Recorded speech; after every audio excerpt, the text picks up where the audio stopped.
sommes une fois de plus sur le plateau de la semaine de l'architecte avec Monsieur Abdul Rachid Sana, architecte et secrétaire aux finances de l'Ordre des architectes du Burkina.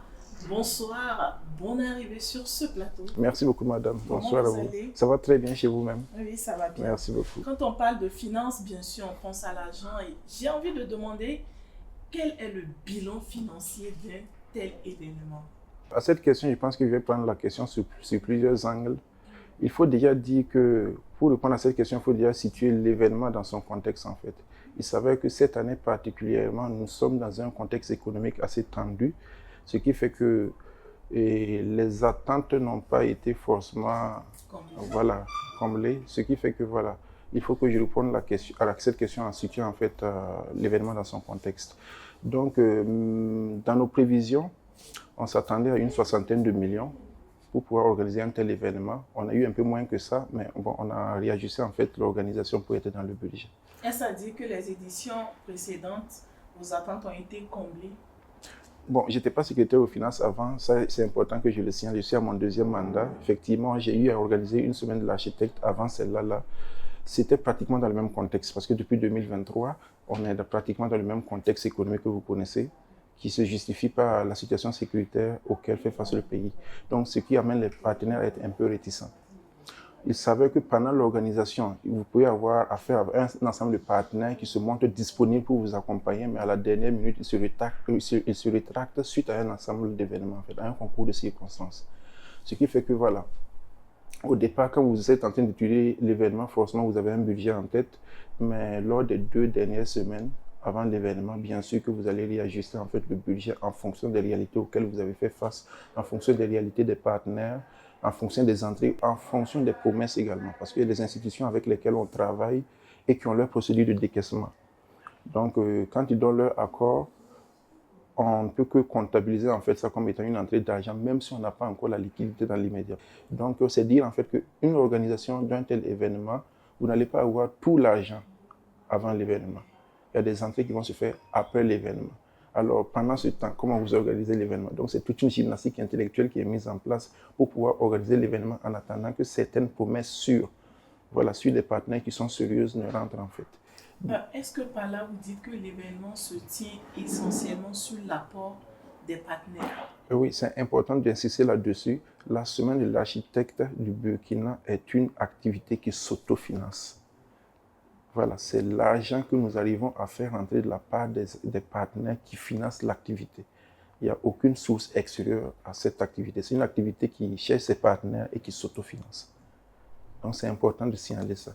Mais qu'est-ce qui expliquerait cette difficulté pour l'ordre de pouvoir mobiliser ses ressources financières? C'est comme j'ai eu à le dire, avant, ce n'était pas forcément le cas. Bon, il y a toujours des difficultés, ça c'est important de le dire.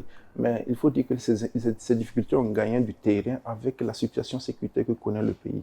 Vous savez, avec la pression fiscale, toutes les réalités qui accompagnent les entreprises, ce n'est pas évident, en plus de cela, de décaisser encore pour accompagner des activités comme celle-là. Donc, c'est certainement les structures qui sont relativement solides, qui sont en mesure, en fait, d'accompagner. Mais les petites et moyennes entreprises, ce n'est pas toujours évident, en fait. C'est ce que je veux dire.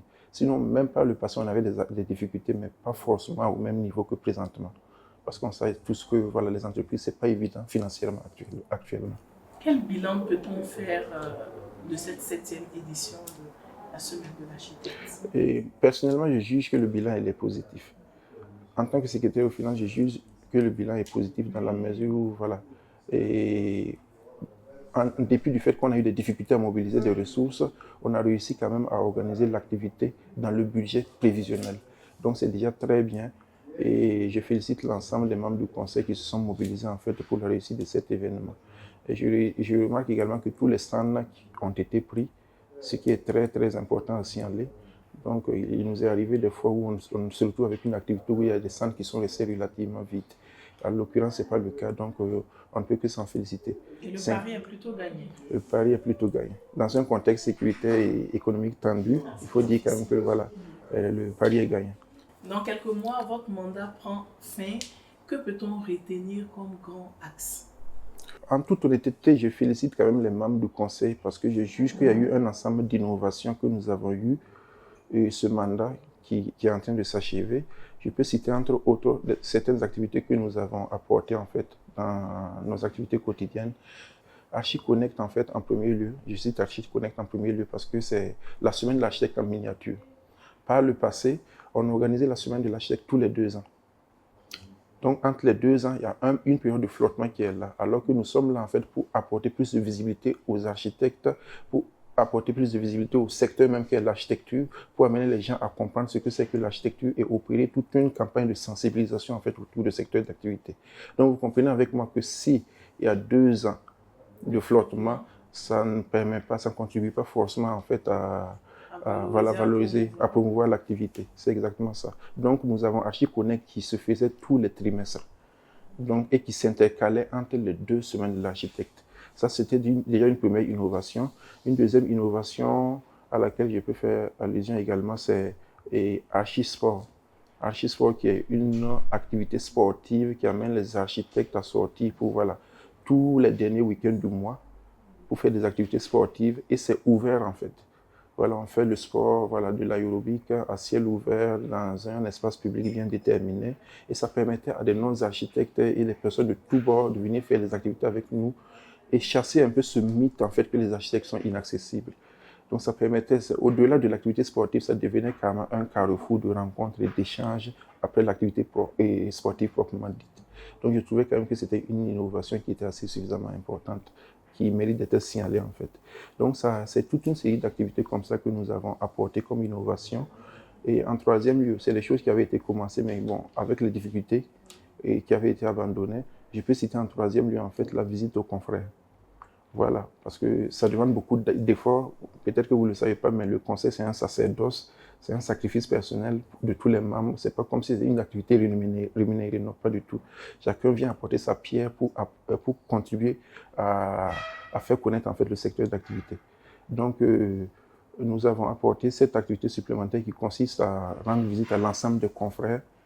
C'est pas possible de toucher tous les confrères, mais on ciblait des confrères qui étaient disponibles pour leur rendre visite, leur demander un peu leur point de vue par rapport à notre gestion déjà, leur contribution pour pouvoir améliorer les choses.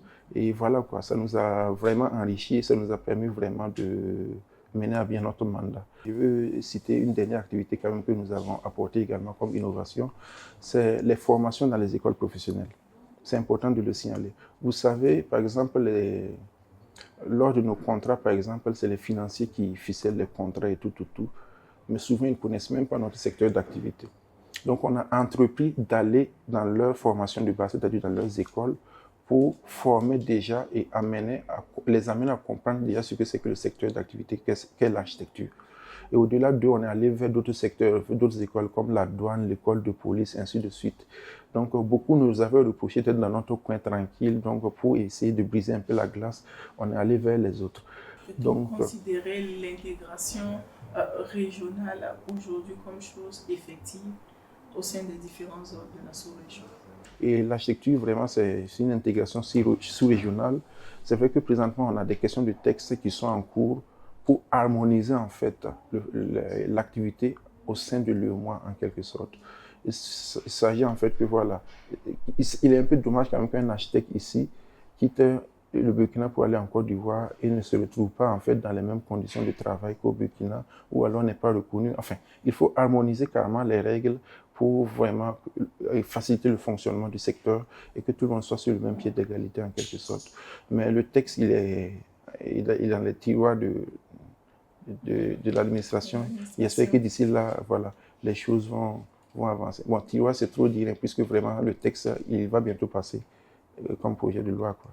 Donc, c'est plutôt bien. En tant que secrétaire aux finances, quel est votre dernier mot à l'endroit de vos partenaires stratégiques? Merci beaucoup pour la question qui me permettra peut-être même de donner mon point de vue de façon générale par rapport aux finances de l'OAB. Donc, il faut dire que je tiens vraiment à féliciter l'ensemble des partenaires qui se sont montrés disponibles pour nous accompagner. Il s'agit des partenaires publics et parapublics, ainsi que d'autres partenaires de tous bords qui se sont montrés disponibles vraiment pour nous accompagner, malgré un contexte économique très, très, très tendu. Donc, nous tenons au nom de tout le Conseil, je tiens vraiment à leur traduire mes remerciements et les inviter à continuer leur élan en fait de solidarité vis-à-vis de l'OAB, afin que tous ensemble nous puissions apporter vraiment notre pierre à l'édification et à l'opération de reconstruction, combien difficile, qui s'annonce à l'horizon. L'équipe et moi aussi vous disons merci d'avoir accepté notre invitation sur ce plateau. Merci beaucoup. Merci et on va se dire très bientôt pour un autre élément de ce programme. Merci beaucoup à vous, madame. À la semaine de l'architecte.